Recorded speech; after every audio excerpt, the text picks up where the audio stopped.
Ladies and gentlemen, welcome back to the Pod of Many Things. My name is Leon, and today we have a few interesting little pieces for you. So this is coming out of the D&D celebration. We have a new familiar, we have a new cantrip, we have a new spell, and we have a new magic item. If you want to know how to find these, you can check out Nerd Immersion's video, which is the video I saw that led me to these. I'm not going to show you how to get those, I just want to give my impressions on these new tools, items, whatever. So we've got a few, so let's get right into them. We'll start with the Chwinga Squidling. It's a new monster, but not only that, it is a new familiar. But let's look at the artwork first. So the artwork for this thing is just adorable. It looks like a Mind Flayer's first day of school. He's got the tentacle face, he's got the little hat, and he's got this huge jacket which just screams, I'm going to school, kind of vibes to me. I don't know why, maybe you see something different. But let's look at what it can do. So, this bizarre mutation is both devoted and dangerous. You can summon the Chwinga Squidling using Find Familiar. It has the statistics of a Sturge with no fly speed. Alright, so the statistics of a Sturge. So first off, its speed. The Sturge speed is 10 feet or 40 feet fly. So the speed of this Chwinga Squidling is only ever going to be 10 feet. So it's going to be something you want to put on your shoulder, in your pocket, in your backpack. Maybe let it hug your leg, something like that. I don't know, but it's not very fast. Which is interesting. Armor class 14, hit points 2, and then you've got its Sturge ability, which is blood drain, so +5 to hit, 1d4 plus 3 piercing damage, and then the Sturge or the Chwinga would attach to you, and then every turn that is attached to you, it's going to take 1d4 plus 3 hit points as it drains your blood at the start of the Squidling's turn, which is interesting. Yeah, on top of that, you know, it's going to be a familiar, so it's going to have all of the other benefits that come with it being a familiar. Rather interesting, and as you know, I like my flavor, so there's a lot of flavor you could play around with here. I'm not sure what the lore behind this thing is. I'm assuming it's going to be tied to the Mind Flayers and their lore, just you know, from looking at it.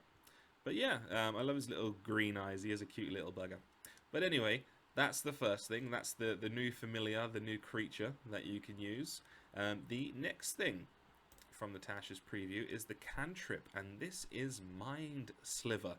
Don't want to talk too much about this one because this Mind Sliver Cantrip, we already know it from the Unearthed Arcana, and essentially it's almost exactly the same. So, casting time of 1 action, 60 feet, verbal components, 1 round, and the spell itself, the target must succeed on an intelligence saving throw or take 1d6 psychic damage and subtract 1d4 from the next saving throw before the end of your next turn. And obviously, as with most other damaging cantrips, the damage is going to scale as you level up. Interesting cantrip. Let's just quickly flick over and have a look at Mind Sliver on D&D Beyond.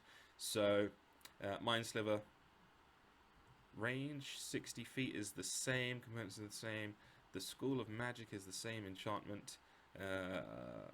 Yeah, it's pretty much exactly the same.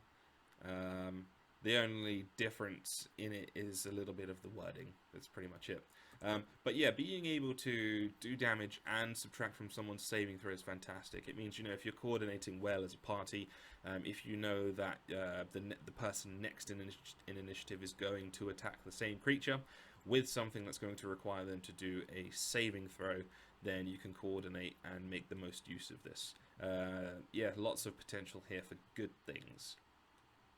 Next, we have a level 1 spell, and that spell is Tasha's Mind Whip. It's a 2nd level spell, casting time of 1 action, range 90 feet, verbal components, and it lasts 1 round. So, with this one, it says, you physically lash out at 1 creature you can see within range. The target must make an intelligence saving throw. On a failed save, the target takes 3d6 damage, and it can't take a reaction until the end of its next turn. Moreover, on its next turn, it must choose whether it gets a move, an action, or a bonus action. It gets only one of the three, and on a successful save, the target takes half as much damage and suffers none of the other effects. And again, it scales up if you use more slots above second level. Okay, so firstly, we're noticing a theme. Both of these require intelligence saving throws. And the thing is with intelligence saving throws is, how often do you actually get to make something do one? Or how often do you actually do one unless you're fighting something that's, I don't know, a mind player, for example. So really leaning into the, what was the school of magic called? The psionics.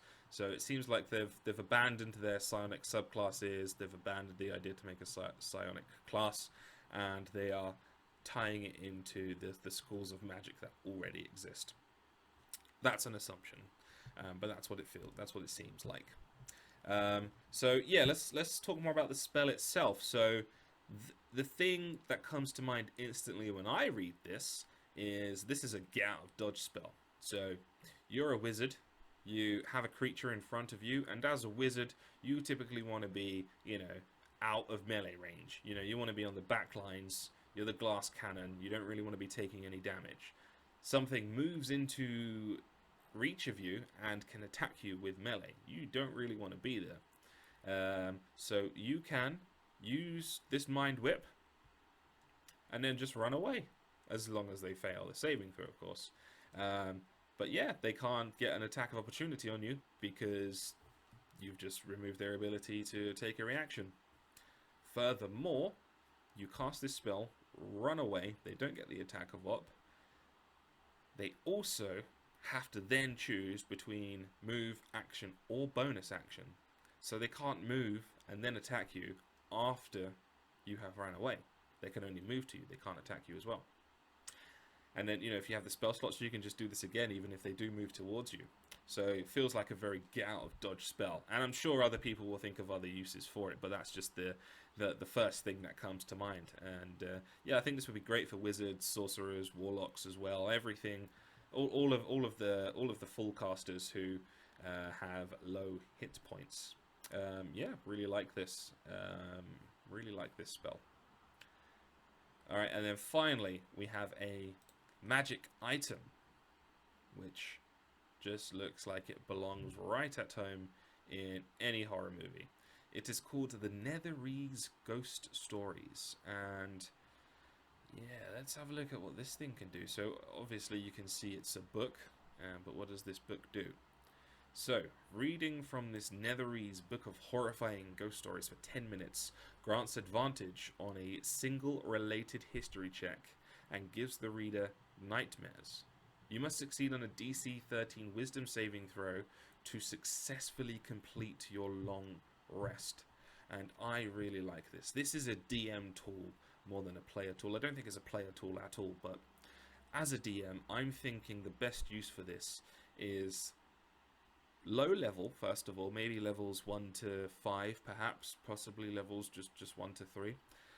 Your players need to find out pertinent information, so they need to climb a mountain or go find a hut in the desert, and they find this book on the shelf. The book begins calling out to them. It says it has the exact information that they need within its pages, and then the player reads it. They're going to have to read it for X amount of minutes, more than 10, obviously, and they will get the advantage on the history check.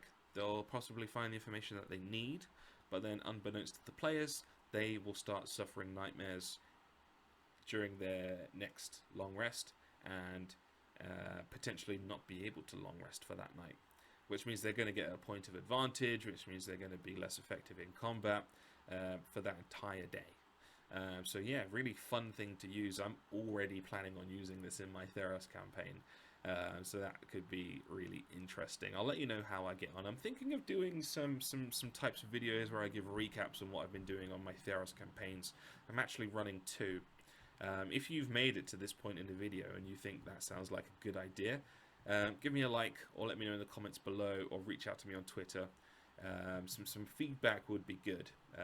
You know, it's just me talking to a camera, not a room full of people. So any way that you can reach out to me would be fantastic. Anyway, that's my time. I didn't plan for this to be 10 minutes, but it pretty much is going to finish almost exactly on 10 minutes. So that's me. I'll see you on the next one. Take care. Bye-bye.